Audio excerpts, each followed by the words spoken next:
చింతకాయలు పండుమిరపకాయలు పచ్చడి. ఇవి చింతకాయలు రోట్లో వేసుకొని ఉప్పు పసుపు వేసుకొని దంచుకోవాలి. బాగా మెత్తగా కాకపోయినా కొంచెం దంచుకుంటే గింజలు వస్తాయి. దీంట్లో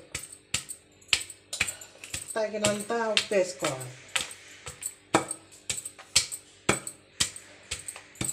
తగినంత వేసి దంచాలి.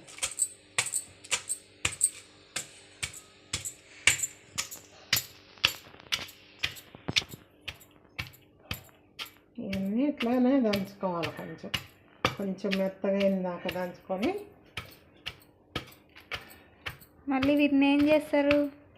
ఇట్లా దంచిన తర్వాత అంత ఒక దాంట్లో పెట్టేసుకొని కొంచెం టైం తీసుకొని ఆ గింజ వస్తుంది. ఇందులో ఆ గింజ తీసేసిన తర్వాత అప్పుడు అలా పండుమిరపకాయలు ఇది కలిపి రుబ్బుకోవాలి. అంటే